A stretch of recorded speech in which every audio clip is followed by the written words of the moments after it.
বৰপেটা ৰোডত সাংসদ তথা অসম প্ৰদেশ বিজেপিৰ নৱনিৰ্বাচিত সভাপতি দিলীপ শইকীয়াক উষ্ম আদৰণি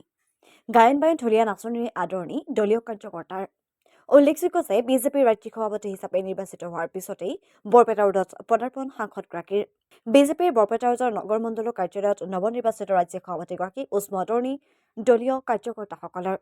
ইয়াৰ পিছতে বৰপেটা ৰোডৰ খৈৰাবাৰীত সংবিধান গৌৰৱ অভিযান শীৰ্ষক এক জনসভাত নৱনিৰ্বাচিত ৰাজ্যিক সভাপতি শইকীয়াক সম্বৰ্ধনা জ্ঞাপন কৰে বিজেপিৰ বৰপেটা ৰোডৰ নগৰ মণ্ডল গোবৰ্ধনা মণ্ডল বিজেপি আৰু চকচকা মণ্ডল বিজেপিৰ কাৰ্যকৰ্তাসকলে নৱনিৰ্বাচিত ৰাজ্যিক সভাপতি তথা সাংসদ দিলীপ শইকীয়াৰ উপস্থিতিতেই বৰপেটা ৰোড নগৰ মণ্ডল আৰু গোবৰ্ধনা মণ্ডলৰ নৱনিৰ্বাচিত মণ্ডল সভাপতি দুগৰাকীক আনুষ্ঠানিক দায়িত্বভাৰ ইয়াৰ পিছতে বিজেপিৰ মণ্ডল বুথ সমিতিৰ লগতে দল সংগঠনকে আদি কৰি কাৰ্যকৰ্তাসকলে সম্বৰ্ধনা জ্ঞাপন কৰে বিজেপিৰ নৱনিৰ্বাচিত ৰাজ্যিক সভাপতি তথা সাংসদ দিলীপ শইকীয়া সংগতি অসম চৰকাৰৰ জ্যেষ্ঠ কেবিনেট মন্ত্ৰী ৰঞ্জিত কুমাৰ দাস বিজেপিৰ বৰপেটা জিলাৰ নৱনিৰ্বাচিত সভাপতি মহিন দাস আদৰণি অনুষ্ঠানত উপস্থিত থাকি কেবিনেট মন্ত্ৰী ৰঞ্জিত কুমাৰ দাস বিধায়ক ফণী তালুকদাৰ বিটিআৰৰ এম গৌতম দাস বৰপেটা জিলা নৱনিৰ্বাচিত সভাপতি মহিন দাস বৰপেটা পৌৰসভাৰ পৌৰপতি ৰাজেশ চৰকাৰ সহ মণ্ডল বুথ সমিতিৰ বিষয়ববীয়াৰ লগতে দলীয় কাৰ্যকৰ্তা নিউজ ডেস্ক অসম ক্ৰান্তি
भारत माता की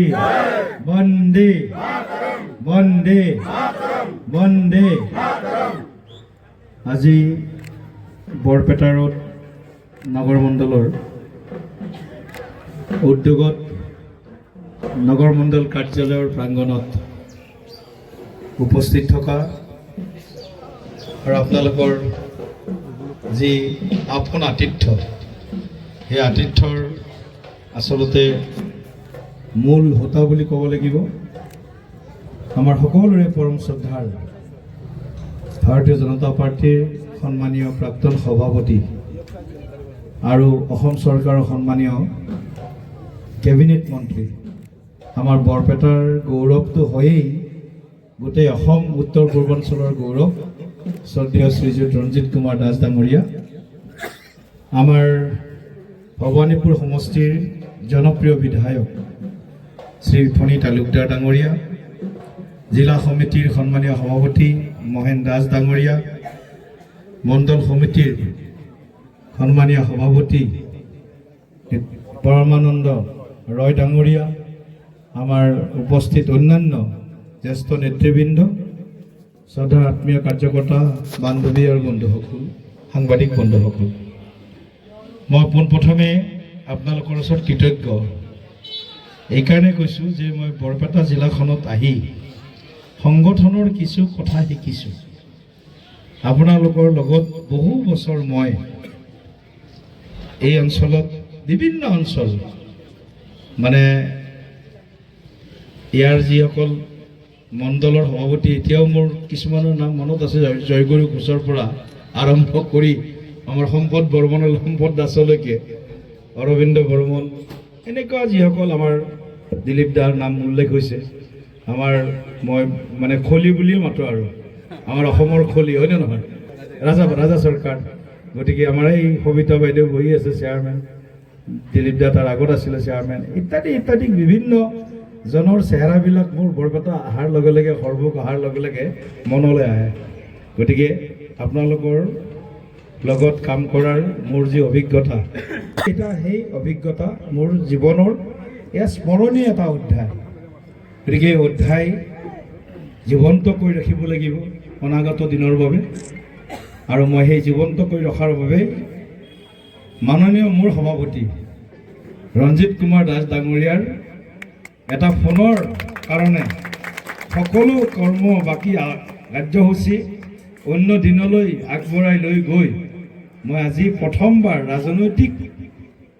কাৰ্যসূচী সভাপতি নিযুক্তি হোৱাৰ পিছত বৰপেটা জিলালৈ আহিছোঁ। সৰভোগ আৰু আমাৰ কি কয় সৰভোগ সমষ্টিৰ এতিয়াতো অৱশ্যে সৰভোগ ভৱানীপুৰ হ'ল সৰভোগ সমষ্টিৰ বৰপেটা ৰোডত এই কাৰ্যালয় উদ্বোধন কৰোঁতেও মই আছোঁ, এই কাৰ্যালয় আধাৰশিলা স্থাপন কৰোঁতেও মই আছোঁ। বুজিছা নাই, যেতিয়া এই কাৰ্যালয় আধাৰশিলা হৈছে তেতিয়াও আছোঁ, উদ্বোধন কৰোঁতেও মই আছোঁ। মুখ্যমন্ত্ৰী ডাঙৰীয়া আহিছিল ন, গতিকে তেতিয়াৰ পৰাই এই বৰপেটা জিলাখনতো মই প্ৰভাৰী আছিলোঁ, 4 বছৰ প্ৰভাৰী আছিলোঁ। তাৰপিছত বৰপেটাৰ মই নিৰ্বাচনৰ DRO বুলি যাক কোৱা হয় আজিকালি, এইবাৰ যে আজি DRO কৰিছে নিৰ্বাচন, DRO আছিলোঁ। বৰপেটা জিলা এখনেই আছিলে বজালী বৰপেটা, অবিভক্ত বৰপেটা জিলাৰ প্ৰভাৰী আছিলোঁ। বৰপেটা জিলাত প্ৰথম ষ্টেট এক্সিকিউটিভ, গোলাঘাটৰ পিছত দ্বিতীয়খন ৰাজ্যিক কাৰ্যনিৰ্বাহক সভা বৰপেটা নগৰত আমি পাতিছিলোঁ, ডিষ্ট্ৰিক্ট লেভেলত পাতিছিলোঁ, মনত আছে আপোনালোক কিছুমানৰ, হয়নে নহয়? গতিকে